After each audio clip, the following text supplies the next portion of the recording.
Hello, and welcome to Sun Devil Athletics. I'm Kendra Hackworth, and I play on the softball team. Hey, and I'm Johnny Walker. I play on the hockey team. Another academic year is upon us, and we'd like to take this time to introduce you to... Or remind you about... Compliance! The NCAA manual has nearly 300 pages of rules we need to know and follow, so let's read them together. Just kidding. So silly. Lucky for you, the compliance officers boiled it down to these key points, so... Pay attention. Let's get out of here. Let's get started with the rules that apply to academics. Here's Andrea Lohr from OSAD to tell us more about those rules. One of our main responsibilities as an NCAA member is to embed athletics into each student-athlete's overall educational program. For that reason, the NCAA has rules about academics. Those rules can be separated into two categories. Number one, academic eligibility, and number two, academic misconduct. Eligibility. There are GPA and credit hour requirements you need to meet each semester to remain eligible. Academic coaches will help keep you on track. Misconduct. There are very different types of conduct violations that you need to be aware of. One type has to do with cheating, for example on tests, papers, or homework assignments. The rule here is simple: don't cheat. Involvement of an institutional staff member, like a tutor, would be the main reason why the NCAA rules would be triggered. If an institutional staff member is involved, serious consequences, such as a loss of season of competition, will be applied. The other has to do with failing to follow institutional policies and procedures. On this one, the rule is simple too. Follow all SEA and institutional academic policies. For example, if you think you deserve a grade change in a class, your professor must follow his or her policy to determine if one may occur, so they can't do something special for you. Now, many of these guys have gone on to have careers in the pros, and hopefully so might you. But while you're a Sun Devil, you have to remain an amateur. But Kendra, what does that mean? Don't worry, here's Coach Thurman to tell us more. There are different rules you need to follow to keep your amateur status and stay eligible. Most of these rules relate to the same concept. You cannot receive money or things for being an athlete. For example, you cannot receive prize money that exceeds your actual and necessary expenses.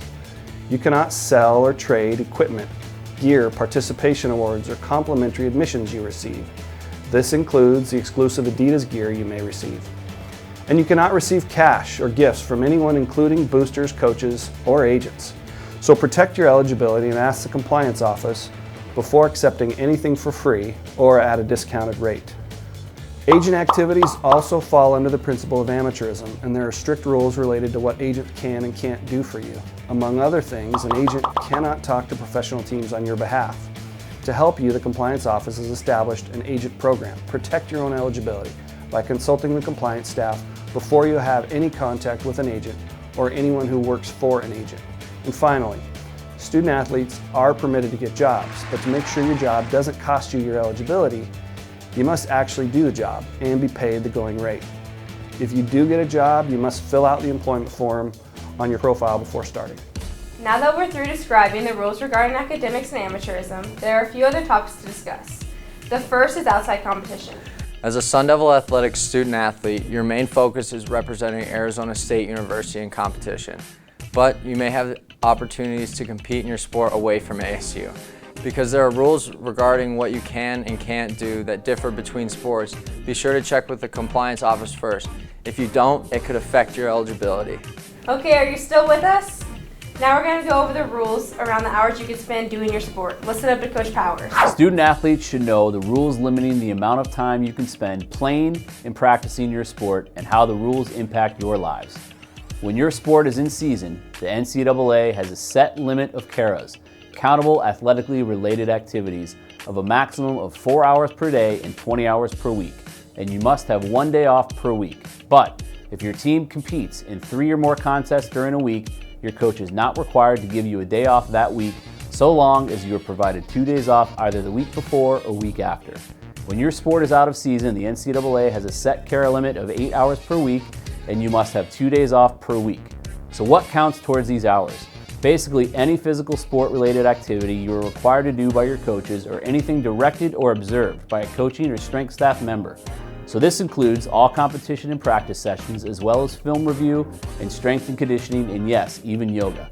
In addition to countable activities, there are other required activities that you participate in throughout the year. These include but are not limited to community service events, nutrition meetings, student host duties, fundraising events, and promotional activities. The general rule of these events cannot occur on your required off days. Please make sure to check your team's calendar so you know when countable and other required activities are occurring. And please, remember, you shouldn't miss any class anyway. But it is actual NCAA violation to miss class for non-competition related activities like practice or conditioning. You can't get to class late because of practice, and you can't leave class early to get to practice. At some point during the year, compliance office will ask you to sign off on the playing and practice logs, so please check them before you sign them. And if you have a question about when your sport is in season, please contact the compliance office. Oh, you, Johnny. Thanks, Kendra. Now, we all know some younger athletes who would love to join the Sun Devil family and be big, strong, tough hockey players like me, or maybe even a smaller athlete like a football player. But here are some good guidelines when it comes to recruiting. You guys can play a big role in encouraging players to attend ASU, that's right, the Sun Devils. But you cannot do it at the direction of your coaches or any Sun Devil athletic staff member, and you cannot publicize recruiting visits. Feel free to interact with prospects on social media platforms and tell them how great ASU is. Finally, if you're asked to be a student host, please make sure you read and follow all athletic department rules relating to the visit. Now, how many of you like to do your March Madness brackets or your Super Bowl squares? Round Suggs, what up? Well, if you play for money, NCAA rules consider these activities impermissible sports betting. That's right. It's against NCAA rules to bet on collegiate and professional sports. So you cannot enter Super Bowl squares or March Madness bracket pools if there's an entry fee. Even fantasy sports, including daily leagues, are banned if there's an entry fee. While we're on the subject of gambling, you're also not allowed to pass on sensitive information regarding injuries or suspensions, which may be used to affect sports betting. If you need to talk to the compliance office, they're located here on the second floor, room 208. Here's our executive director, Steve Webb, to talk about our final topic, unethical conduct. Welcome, Sun Devils. The NCAA ethical conduct rules require all of us in athletics to act with integrity, to be honest. Among other things, this means that if you're ever asked by a member of the compliance office or an NCAA investigator about a possible violation, you are required to tell the truth. Good luck this year, and please remember that the compliance office is here to help you. If you ever have questions, please stop by the office or check out one of these resources. So finally, very, very long day today. we've reached the end of our journey. But we have one more very important person to hear from. Vice President for University Athletics, Mr. Ray Anderson.